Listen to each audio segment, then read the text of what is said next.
Welcome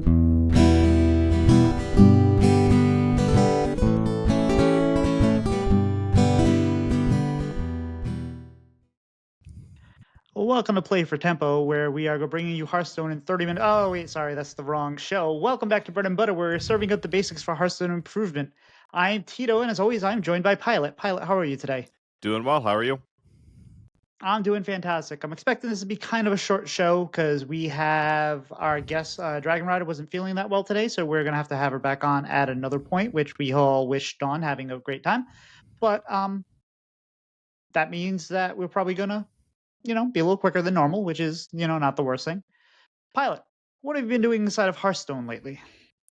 Again, just kind of chilling, playing about 15 to 20 games a week, which isn't a lot for me typically, but just between my schedule and having a lot of long days at school and trying to do other stuff, that's kind of what I've had time for. When I've been playing ladder, so mainly still playing around with the Terran Paladin with Egg, and then also Rogue, just because I'm pretty comfortable with both of those decks, a little bit of the Nebula Shaman. Enjoying those decks, not always enjoying playing for longer play sessions in the meta, but that's okay. And then finished up THL this week for us with Pro. Finished out with a win to continue my streak of ending every season as close to 500 as I possibly can, of 3-4 or 4-3 or exactly 500. And then played against Torby in the Coin Concede listener series. We went to all 3 games, and I wanted to be salty at a top deck lethal at the end, and then I remembered that I avoided lethal in the first game because I played a double charging Ziliax on turn 6, so I felt like I didn't have any room to complain there. But it was a really, really close match. Just I knew that there was about 3 or 4 outs in his deck as he was top decking, did everything I could to try to find a way to play around it, and couldn't quite get there with the Paladin. Was just a smidge too slow, but also turn 4 acupuncture hot coals is a lot of damage. Followed up by another acupuncture hot coals, I think the very following turn. So really close game. Fun match, but I think we both had the same feelings. We were chatting a little bit afterwards about just the meta in general, and he was asking how the Paladin was doing. I'm like, it's felt good. I'm like 11-6 with it, but it feels like it's going the other way because enough Death Knight and Warrior have started to pop back up. There's way too much health and way too much armor. That deck is really good at finding 40 damage. It's not good at finding 60 to 70 damage. And it's a lot of that going on, and kind of attributing to my shorter play sessions. So, for those that maybe did not listen to last week's, what Paladin are you talking about? So, it is popped up. I want to say it was Homie brought it up the very first day of the patch. At least that's who I found it attributed to. But it is kind of just running a very straightforward curve, getting couple things on board, but also running the Terran cards that we have not seen Paladin play since they were introduced. Mainly focus on discounting the starship, so it has SCV and Salvage the Bunker, which both discount by 2, and you're just trying to launch the starship as quickly as you can, because then Hellion, which is a 4-mana 4/4, your other minions have +1 attack, transforms if you launch a starship, goes to give your other minions +2 attack and rush. And you have Egg Achilles on board, or 2 of them, or 3 of them, because you have Carnivorous Cube, and then you rush in all the eggs, and then have a bunch of 20/20s, which you can also use Dissolving Ooze on to turn into charge damage later on in the game. I've had plenty of times where I've just done like a turn 7, swarm the board, turn 8, have a bunch of damage, or turn 9, you can kind of do the full combo if you have an egg and something else sticks of Hellion, clear off all the egg, ooze, and then put it's 22/20 bones on something else that goes face. Fantastic. You could have just said Egg Paladin. Just kidding. Um, so we had on Warshak last week, and he introduced me to his Imbue Shaman, and I absolutely fell in love. And now I am not as good of an off-meta player as Warshak is by a long shot. So I had the worst thing that happened was the first two games I won, and it wasn't even close. So of course I think this is the greatest deck in the world, and it wasn't. I struggled with it. I had a lot of fun games. I had some crazy games that took like Quest Warriors to Fatigue. I generate all kinds of random stuff. It is an absolutely fun, playable deck, but it's not great. It wasn't great for me for climbing. So between that and the Elemental Shaman and the Rye Cleaver Hunter that I invented, I was kind of floundering around D5. That deck's fun, and that's what I was looking for, is a little fun. But then on Thursday, I said, I'm just going to try to get to Legend. I think it was Thursday. Yeah, Thursday night. I just decided I was going to climb to Legend, and I started playing the Blood Unholy Death Knight.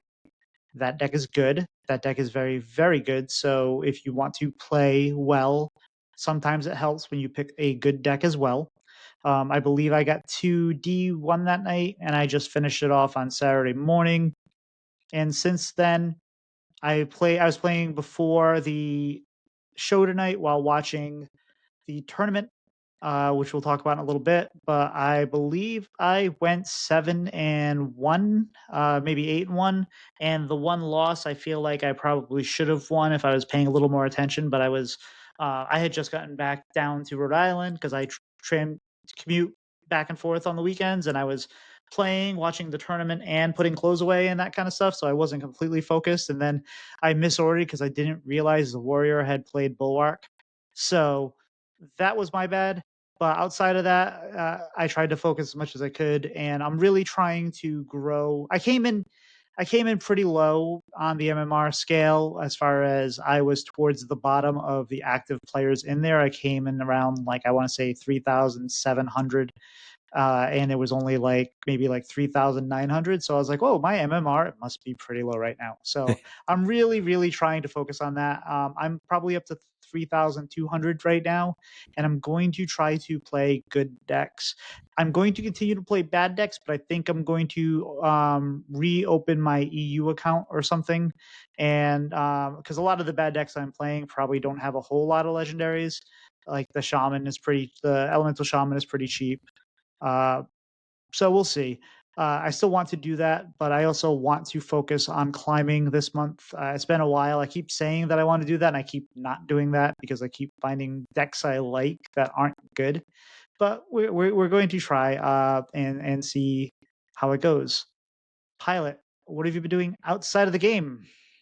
Been playing a couple other games, so I've had time. I don't think I've talked about it on a podcast. I picked up a game on the Switch. I think it's also on mobile. Called "Is the Seat Taken?" Just a little logic puzzle game to where you have to literally just place people in seats in different places according to things that they want or don't want. Enjoyable little game. Maybe like a 5 to 10 hour game. But really fun. Finish that up. I would almost finish it before the podcast last week. I literally had one puzzle left to do when we started recording, and I finished it right after the show. And then played a little bit of Avowed. I've gotten to the third area finally. Keep trying to sit down and play that, but every time I've had time the past couple days to play, I've been too tired from having marching band and things like that, and I find myself falling asleep while playing, so I need to find a time that I'm actually awake for that. And then went to my Lorcana League today. Decided to finally play a new to me deck. I've been wanting to play. It's a Ruby Steel Challenger deck to where it's very controlling, but you're getting your points towards winning. You're getting your lore by challenging. It has a lot of cards that says when you banish an enemy character, gain 2 lore or draw a card or things like that. It went okay. I lost twice to one person, which it was a deck that I didn't think I was favored into, and then pretty handily won another game, which was a little bit better matchup for me. Need to do some tweaking on that. As soon as I got like 3 turns into the first game, I realized that there's a card that I should have put in that I didn't, so I need to figure out what I want to swap out, but a lot of cards I wanted to test in it first. Fantastic. And we were going to talk about Lorcana and maybe some other games like Star Wars, because I know that Dragon Rider has been doing some. I believe she's an ambassador for Star Wars or something along those lines in the whatever. So it would have been interesting to cover that, and we'll do that in the future. I haven't really played many new games or old games, although I do play Civ, and we're continuing along that trail.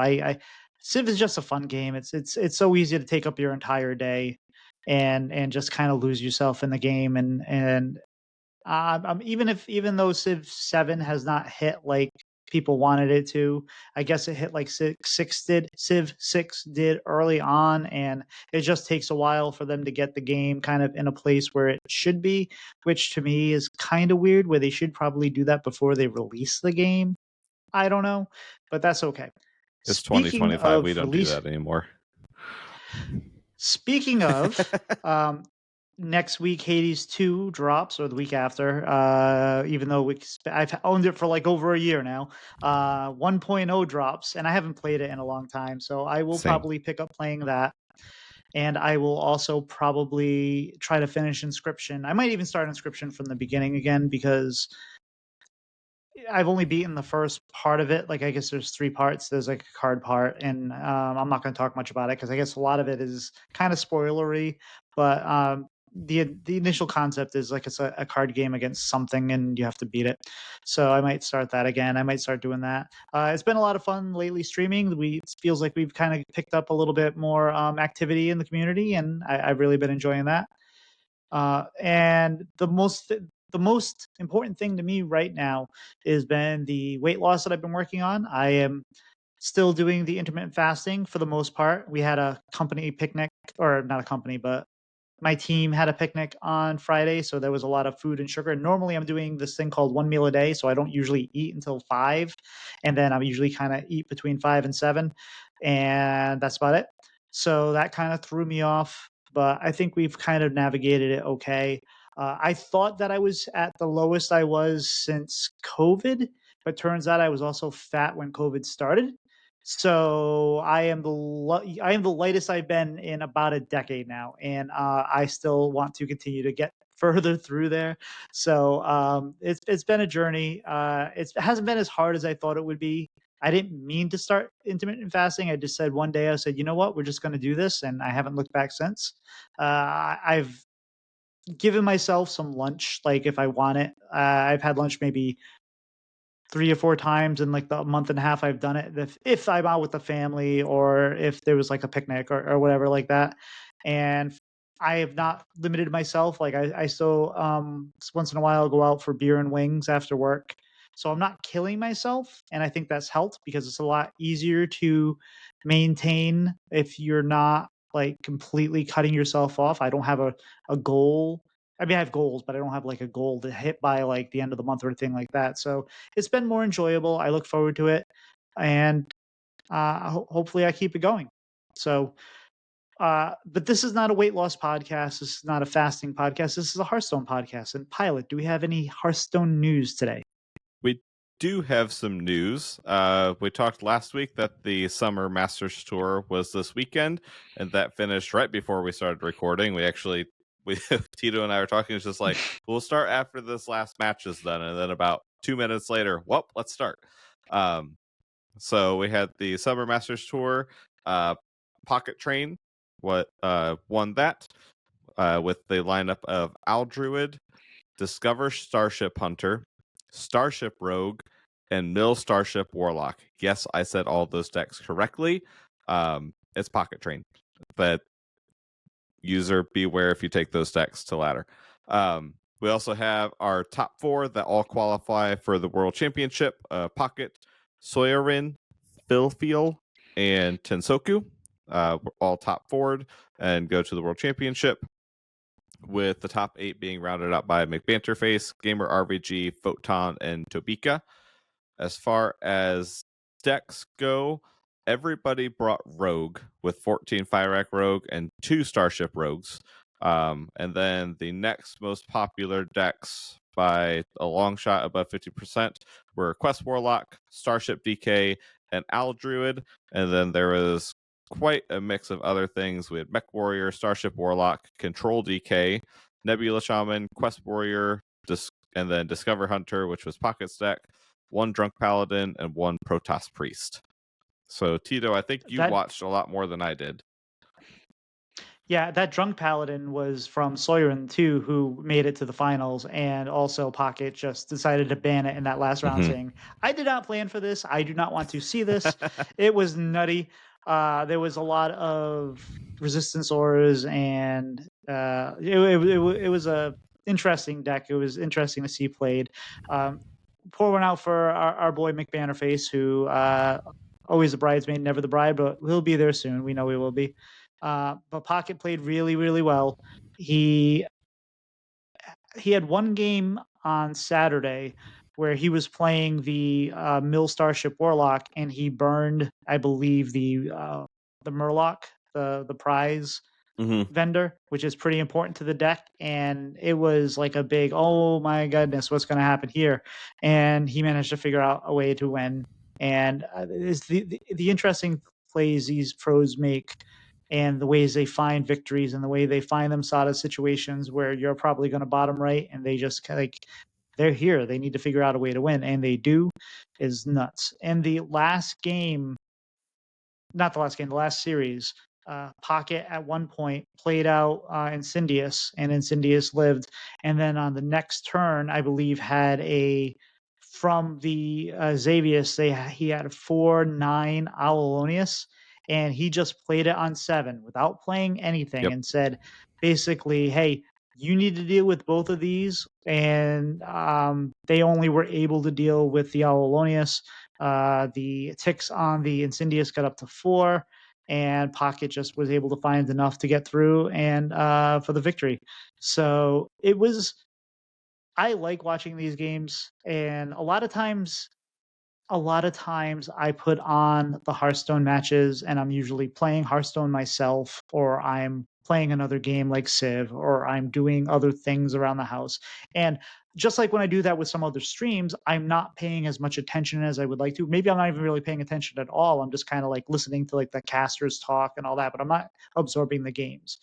I try to absorb a lot of the games, and it is worth watching some of these. There was a matchup between Soyerin and Fifil that you would think the game was going to be over, and like 20 minutes later, here we still are trying to figure out how we're going to. So we had the Quest Warrior.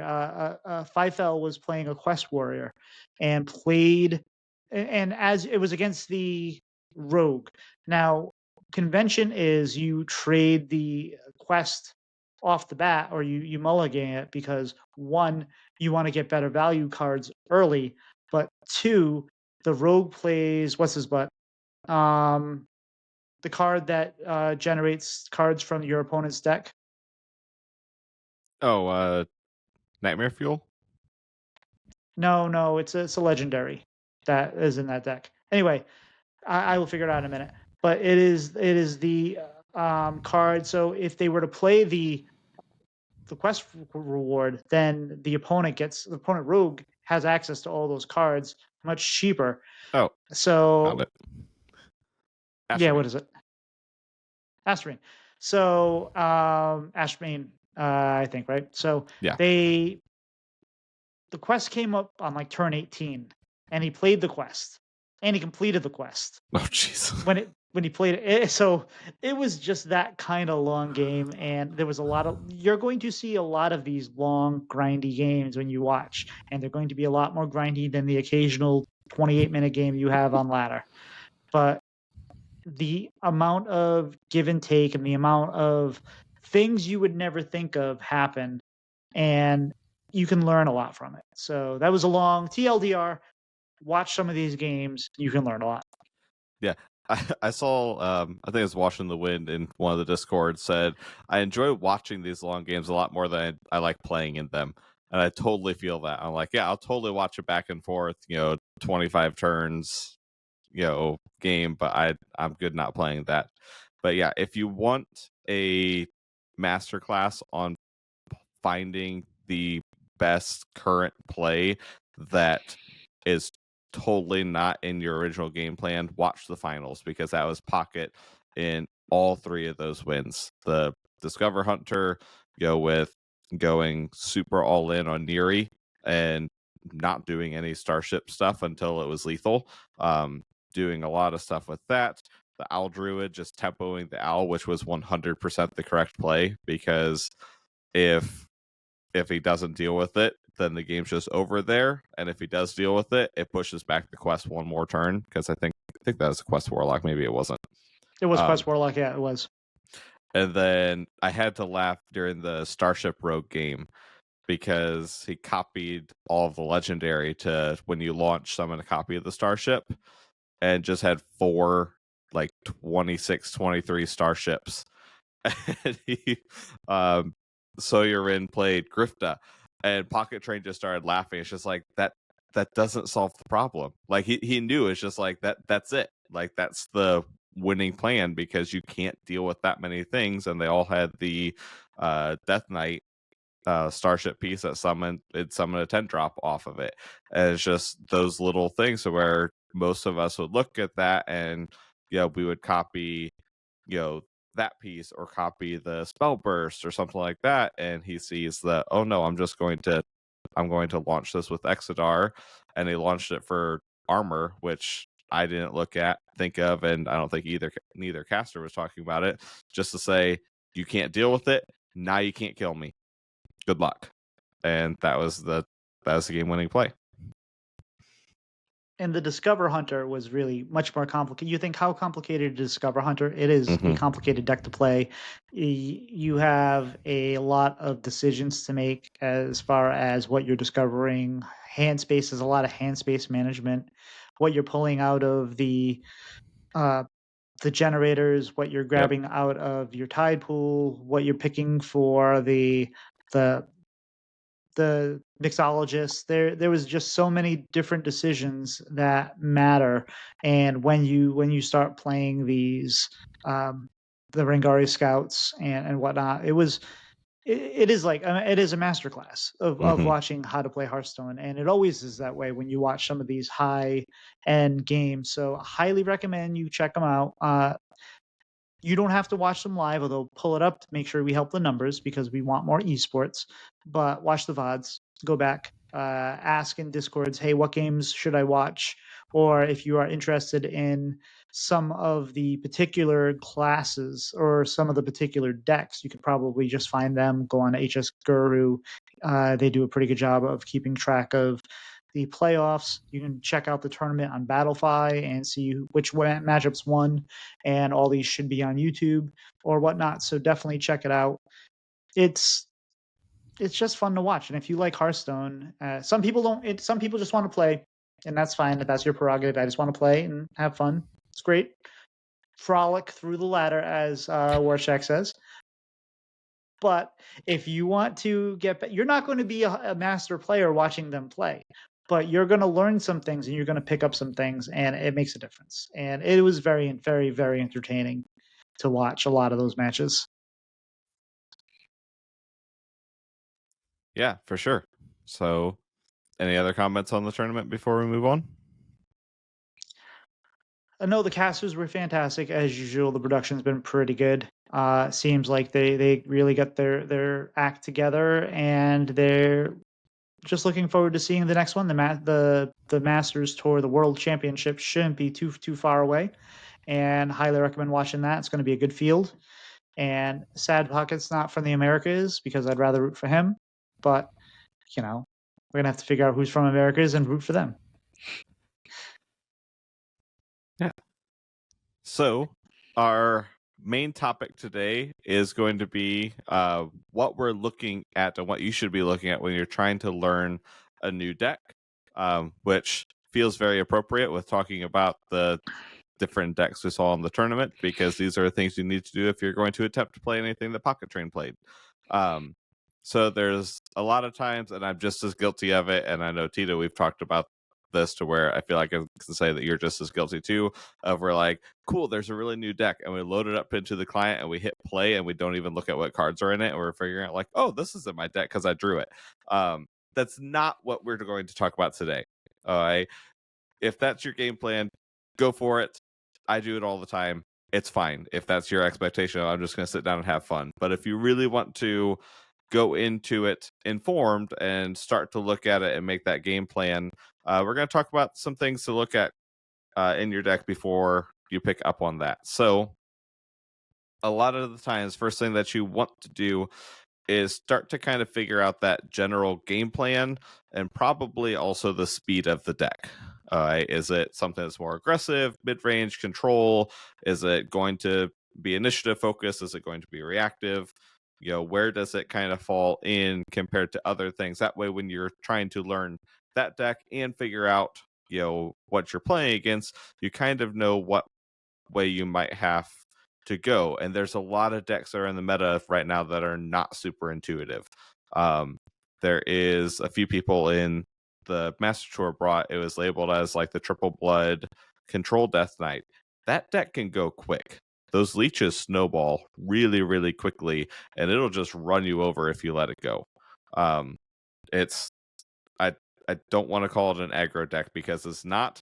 It's kind of sad that it's one of the more aggressive decks that we have right now, but sometimes that just will run you over. And I've heard multiple people talk about that. So you need to be looking at, okay, if I'm following my main game plan, what speed am I trying to go? Is there a certain turn that I'm trying to look to win by? Is there a certain turn that I need to survive to? So Tito, are there any like certain cards or things that you're looking for when you're trying to figure that out? Yes. So you want to know what your swing cards are. You want to know what your clears are. You want to know what your options are. The you want to kind of try to balance that with what your thought process of that, what's currently in the meta. What are you seeing a lot lately? So if you are seeing, say, a lot of what I've been seeing has been Murloc Paladin. I've seen a ton of Murloc Paladin. Like, what are the key cards that you need to deal with that? How do you, because for me, the matchup is probably 50-50. So how do I learn the deck in a way that's going to give me an advantage for that? You're going to want to take out their war leaders because that's kind of where they snowball, or you need to outvalue them early where you value is the wrong word. You need to outscale them early because they have seemingly never ending refill and they just end up with gigantic murlocs that eventually you cannot clear. So you want to be aggressive there. So sometimes you might be saving your corpse explosion for later or something like that, but you want to find the ways where you can. They don't have a lot of ways to react to your board. They have the 6/3 charger. They have a couple of things. They have a poison guy, but for the most part, if you can get bigger things on the board than they can deal with, then you're going to be in a good time. So how do you do that? So you look at the cards you have and go from there. And I know I'm talking specifically about the Death Knight because that's what I've been looking at, but these are the kinds of things that I've been trying to focus on when playing that deck. So, what are the matchups you've been seeing? What is your win condition? And so, I don't even really know what the win condition of the deck I'm playing is. I don't think there really is a win condition. It's more there's different ways to kind of outvalue your opponent, and you can get some fire wreck at the end there. I don't necessarily think that's a win condition. You can usually get the 10 mana location from Elise and put that onto a ghoul, and there's lots of options there. So you want to look at the cards. If you have a deck that's like a wombo combo deck, that's great. If you have, say, like Aulonius Druid, and like hey, what's my winning play here? My winning play is to get Aulonius down and cast a lot of spells and hit him for a lot of damage. Great. What if Aulonius gets ratted? What if you burn it? What if something happens? So how are the other ways you can win, and what are those cards? And it's not always intuitive, but a lot of times you might say, "Oh, I lost my owl. Maybe I'm just done." Probably not. There's lots of ways to win with that. So look at win condition, but also say, okay, how do I win if I don't have my win condition? What are my other options? And if it's a deck that somebody has put out there on Twitter or Reddit or somewhere else in a Discord, you might be able to ask questions, but also, what are the key cards? You may not know. Sometimes it's not intuitive. Sometimes you may think that, oh, it's clear that I want to make sure that I play my Oracle and triangulate my asteroids, but in fact, maybe in the meta currently, you want to triangulate for hexes because hexes are more important. So it all depends. Which is Ron Mexico's favorite expression when he comes on the show. It depends, but it really is true. It's about understanding how all. It's not. I wouldn't even say it's about understanding the cards themselves because each card in itself is probably self-explanatory. But it's how does it all kind of come together as a song and how does it harmonize? Yeah, and that's always kind of that, I think for me, the next set that I'm looking at is I'm looking for any key synergies that are in the deck, or if there's anything that is an enabler, some sort of, mana cheat, some sort of swing, whatever it might be. Something like a Scoundrel and Rogue, something like a Shutter Block and Shaman. And if you're doing those, what are you trying to use them with, and when are you trying to use them? I know we'll probably talk a lot in specific decks just because it's a lot easier to compare stuff to. But when you look at the Fire Act Rogue, there's a lot of low curve, cheaper cards in that deck. And the most important one that you want to find early is a 5-mana card. It's the only 5-mana card because you want Scoundrel. Scoundrel is what makes the deck really, really powerful and really, really potent. You can win without it, but you definitely feel the games that you have it versus don't have it, and you have so many cards that help enable it or so many cards that help find it, to where if I don't have it on turn 4 and I have Xavius, that is my top priority. I'm trying to find that. If I have a dubious purchase and can just draw 3, I'm going to do that because that's what's going to get me further along and then allow you to do the scam stuff with the mini and cheat out those 9 drops. And that's not something that I think, depending on how often you play rogue decks, especially, it's not something that you would naturally pick up on if you're not constantly playing these types of rogue decks where you're going to look at it and be like, yeah, I've got a 1-drop Space Rock Collector, a 2-drop Creature of Madness. I could play a 3-drop from that. Sure, I'll keep a Metal Detector for some coins, and you feel great. And those are fine. Those are what you want to curve out with, probably. But you also kind of want to find that Scoundrel as quickly as possible. In the Death Knight, there's a card that I was looking at there, and I forget what it was. You have a lot of ways to kind of cycle and churn through the deck that I think allows it to feel a lot faster than the deck looks like it's going to go. You run 1-drop, you run a couple 2-drops, but that deck is very heavy on the top end of the curve. But it has so much stuff that just churns through the deck with Chillfall and Baron, with Sanguine Infestation, you Xavius for stuff, you Creature of Madness to constantly have stuff, and you just have something to do all the time, more or less, if you draw somewhat okay. And it makes it really potent in the early game while having all the high cost cards later on. And then you start to decide, okay, I have a couple corpse spenders. What do I need to use them on? Is this a game that I need to hold them all for my foam render so I can keep dealing 5 damage? If I needed to cheat something out with Maladar to get, a Fire Rack or a Nerlex or a Sarah on turn 6. Do I need to have 5 of them for Pterodax? Do I need a big corpse explosion? And you start to see all those different things and what you need to be planning ahead for. And with that, and this is something I was going to bring up with this particular deck. Maybe we should just focus on Blood Unholy. That would have been maybe easier. The initially my thought was when playing the deck, and I've had success both ways, but it was basically, okay, let's get to 5 corpses, play my Petrodax, and then next turn we're dropping giants if we have them, right? Yeah. And that feels really good and strong. And in some cases, that's the right thing to do. But don't make that your plan all the time, and don't get so tunnel visioned on, hey, I want to do it like this, because the real wombo combo, that is really you play Maladar, you play Naralax, and then you play um, your Fire or your Sarah and whatnot, and then you get a lot of stats on board a lot quickly. And that's kind of, and then you could probably also drop giants and whatnot.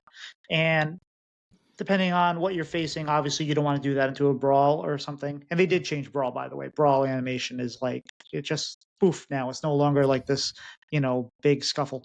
But you want to. It's funny how all the lessons that we talk about kind of blend together on certain things. But it all comes back to the same thing: is matchups is like the most important thing, and understanding that you are going to have to win with your deck. And okay, you're playing Quest Paladin. What's your way you win? You play Murlocs. They keep getting bigger, and you keep punching your opponent in the face. Not a lot of nuance there. But any deck, like say, like the Death Knight we're talking about, it's very nuanced on each time, each game.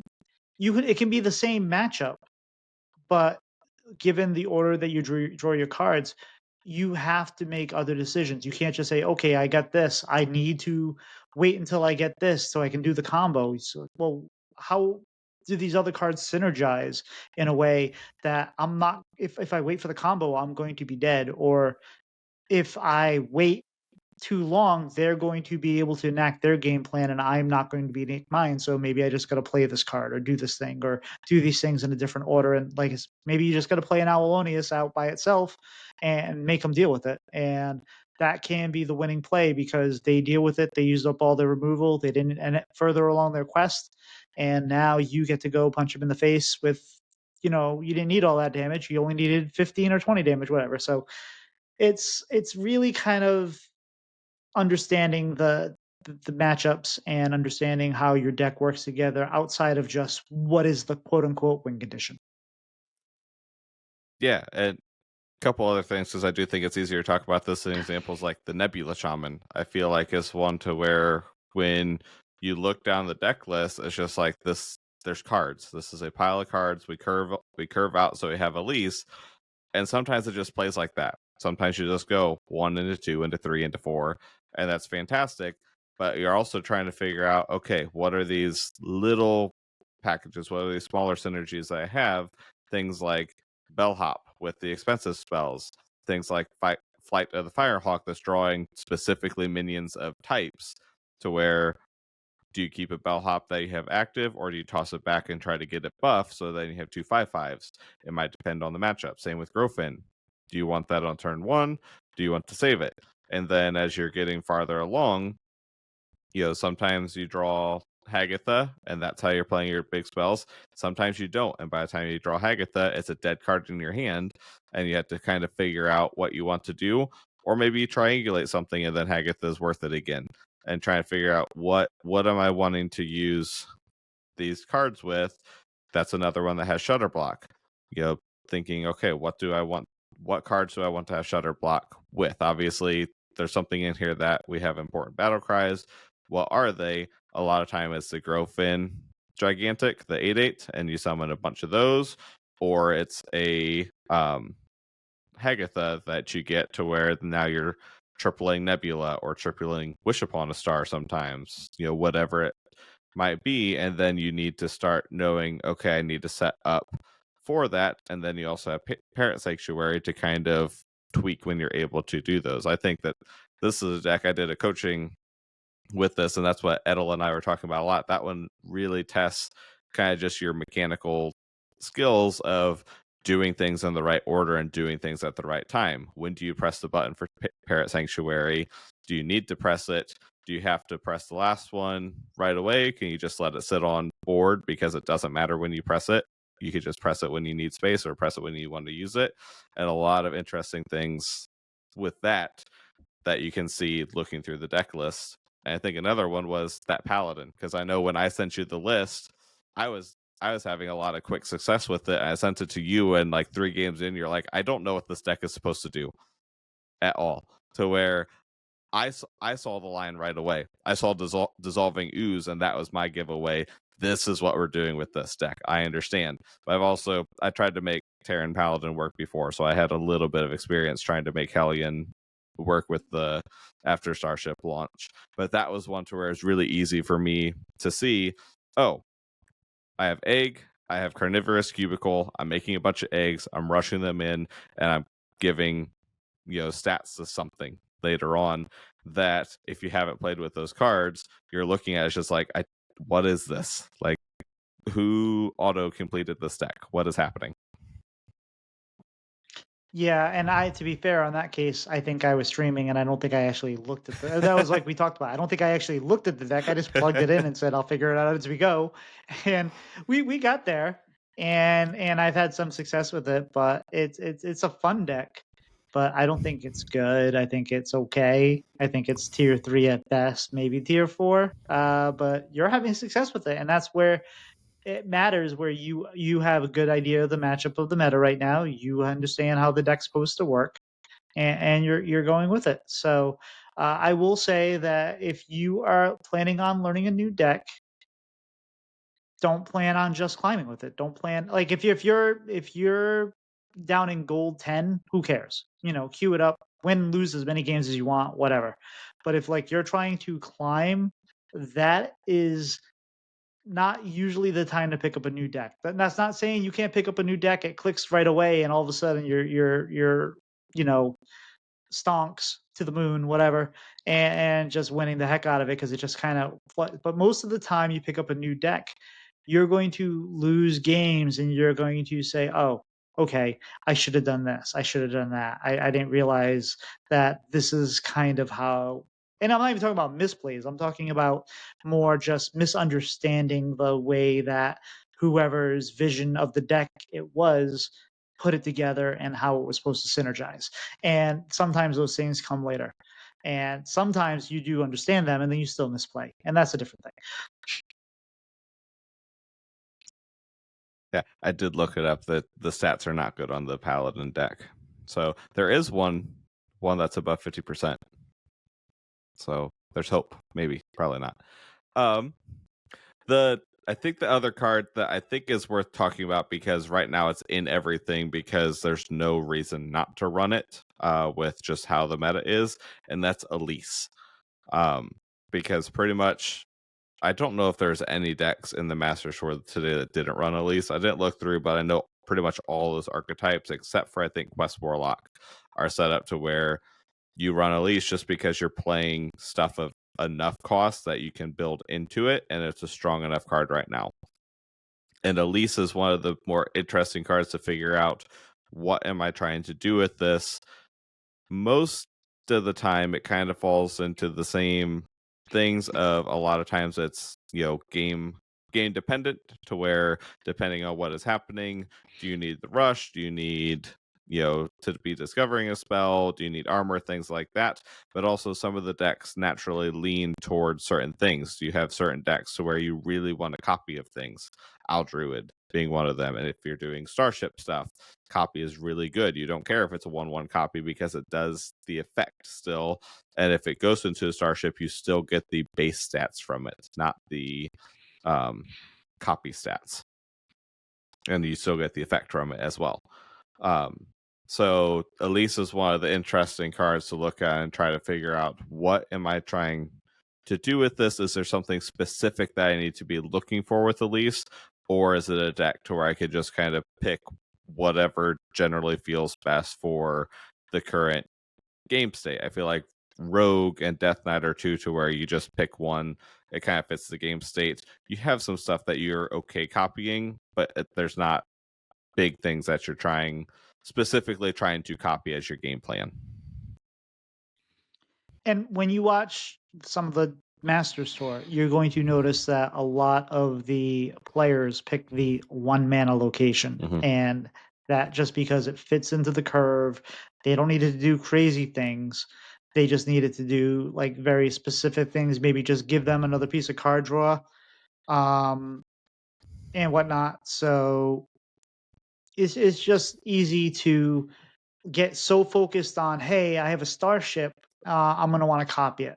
But the right play might be to just play it if you play it on turn 4 and then you pick a 5-mana location, and maybe Raptors and plus damage, +2 damage is the way to go, because you know that's going to clear and you're going to live, because it doesn't matter if your location copies your starship if you never get to your starship because you're dead.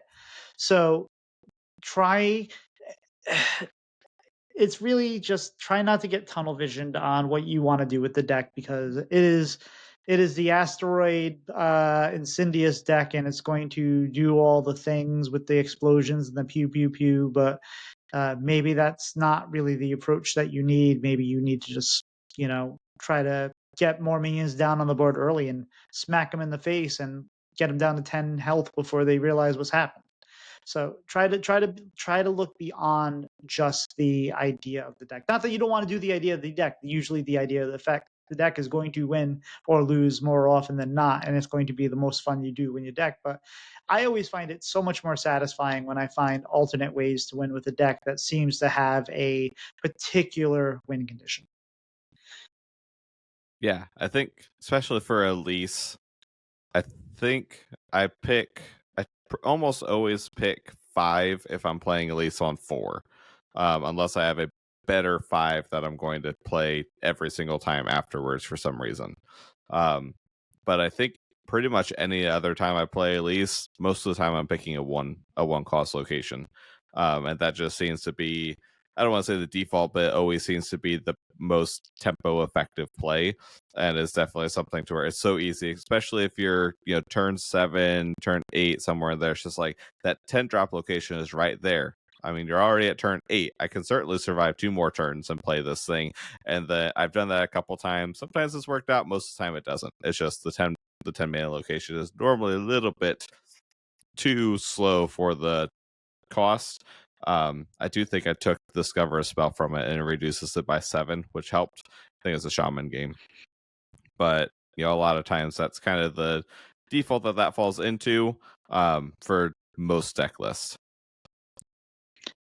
But with the exception, I would say, of the Death Knight, because if you're getting to that Yep. point of the game, you get the 10/10 copy Yes. onto a ghoul, and then you're punching him in the face for 30 damage over 6 turns. That seems pretty good. And also, if you happen to have enough corpses, you can get that down on Malkazar pretty early, and Oh yeah. that helps too. So, in general, what Pilot's saying, I agree with most of the time. And getting out of a greed mindset is really hard. And as someone who plays dumb, greedy decks a lot, it's hard to try not to be greedy. And you see this. And we had an episode not too long ago with Pocket Train and Ron Mexico talking about Discovers. And it is so easy to say, well, this is the card that helps me next turn, but look at the Wind Fury on this guy, and that's going to be in 3. That's going to be so good. But no, you need something to play next turn. Swallow it and just pick the right card, and go from there. So yeah, it's with Elise, a lot of times, especially with like starships and something, the correct play is one. It's sometimes you just need something that is going to hopefully just kind of move you along, discover you a couple spells, and that you can cast and continue moving your progress forward, and maybe finding some early clears or whatever. But it is fun to play the big ones. I'm not gonna lie. So much fun. So that after we've looked through all of that, I do like to kind of look at and think of what is our ideal curve for the deck. Do we have a quote unquote game winning curve, to where is this what we always want to do, turn 1, turn 2, turn 3, turn 4? Is that something that we have in this deck? And once we have that, also how does that affect our mulligan? Is that something that we're hard mulliganing for those cards? Or if that ideal curve isn't overly powerful, it's good, it's nice to have something to do, but those aren't your power cards, what are you looking for instead? I think the rogue is like what I talked about. It's really easy to look and see, yep, I've got 1, 2, 3, 4 cost cards, that's what I'm going to grab. But you don't want to leave yourself with nothing to do in the early turns, but you definitely want to be getting that scoundrel to maybe where if you have, a creature of madness, you're happy keeping that. You're okay with passing turn 1 if you need to, and you're tossing the rest to try to get that scoundrel and try to get going. Because now with creature of madness, turn 2 and turn 3 are spoken for, most likely because you're almost always playing that Dark Gift minion on turn 3 because of the effect. It's way stronger than anything else, unless you have to Metal Detector to trade something off. So those are the kind of things that you're looking for. Or is it something like the Paladin deck to where I want that 1 into 2 into 3? I want SCV, I want a Starport or a Dimension Core on 2. I want, Salvage the Bunker on turn 3, or I want the egg. It's not Egg Breaker because we kept calling it the wrong card. Egg Bearer on 2, so that I can play the egg on 3, and I want one of those 2 curves every single time, and that's what I'm looking for. I don't need the Hellion yet. I don't need Cube. I don't need some of these other cards that are just kind of curve filler, so you have something to do if you don't hit those.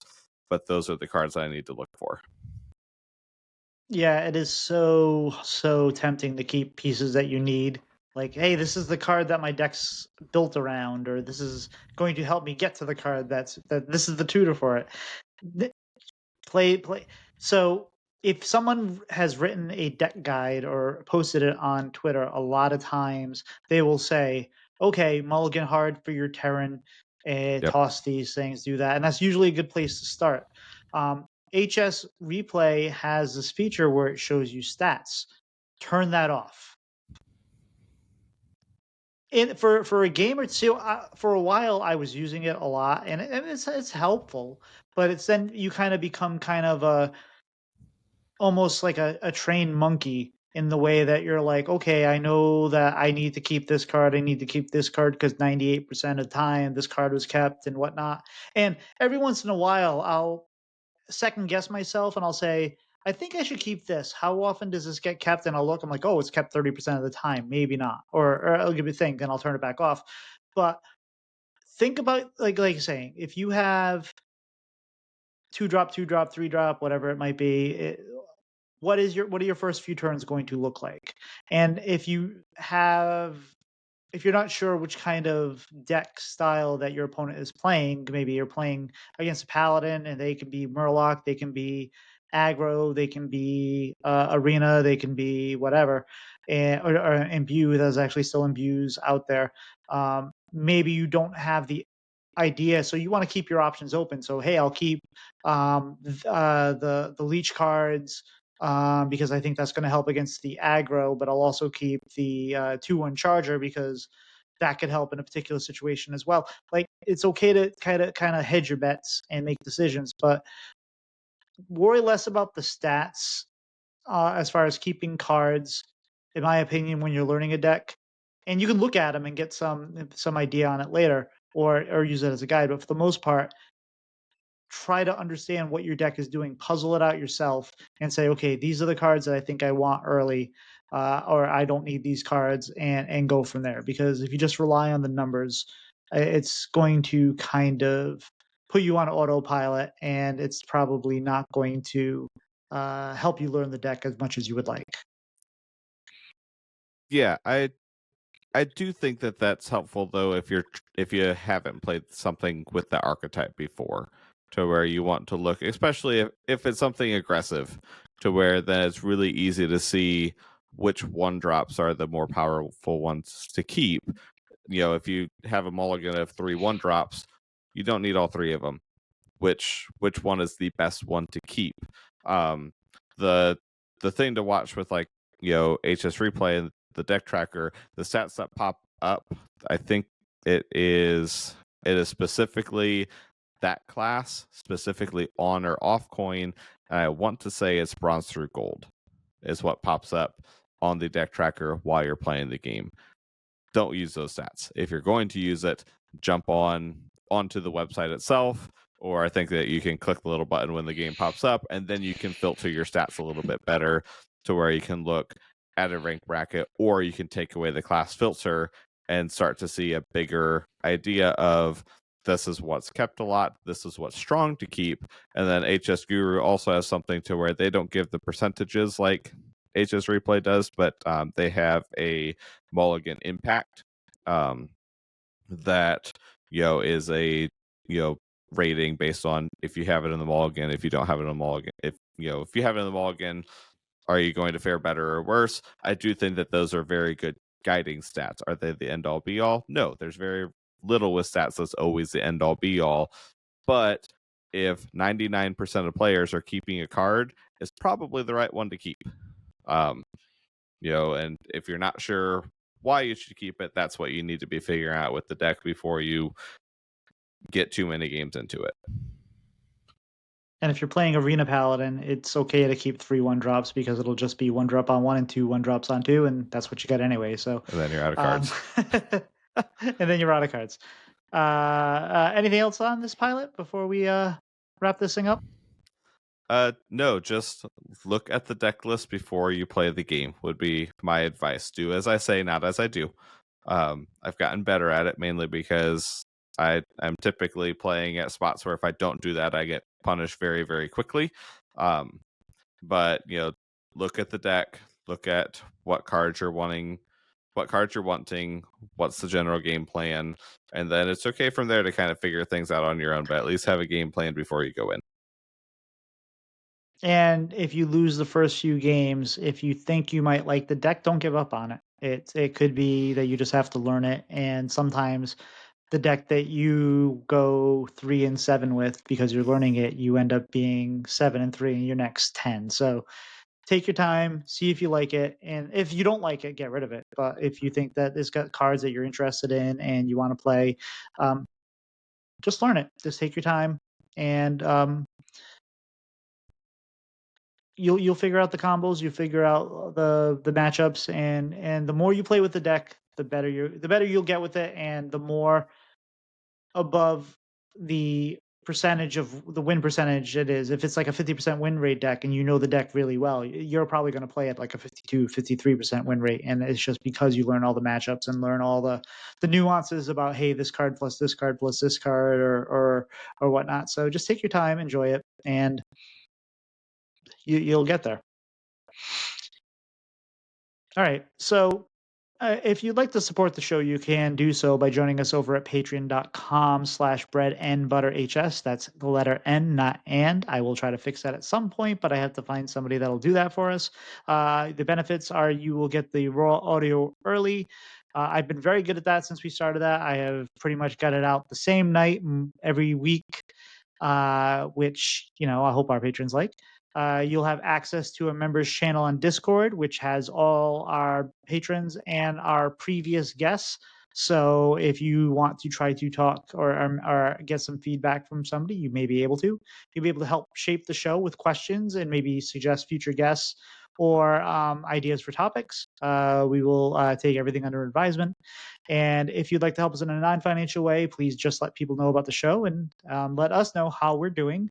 We don't usually have the shows without the guests. In fact, I think this is maybe the 4th or 5th show in Bread and Butter's history without a guest, and that's out of 136 episodes. So I think we have a pretty good track record there of having somebody. A couple weeks ago, we had a last minute scheduling conflict, and I hustled around trying to find somebody, and we got somebody, and it was fine and it was good, but that's a lot of work at the end. So I think that if we have kind of a last minute schedule conflict, we're just going to kind of roll with the two of us. We hopefully know at least enough about Hearthstone to make things interesting.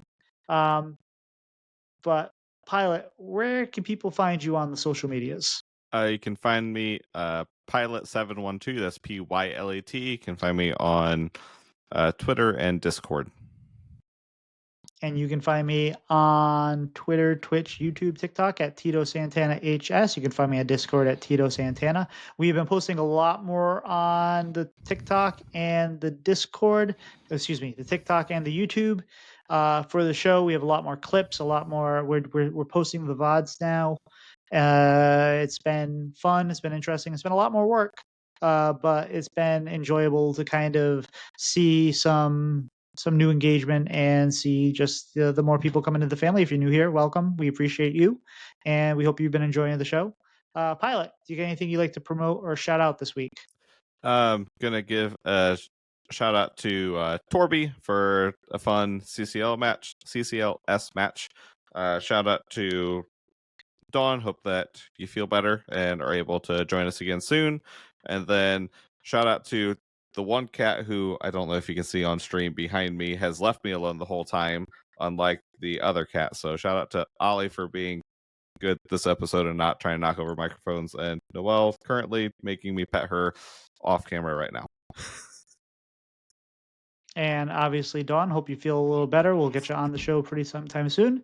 And congratulations, Pocket Train. Well played, well earned. Just an absolute joy to watch. And look forward to having you on the show again in the future. But anyway, I think we're toast. We'll see you. See ya.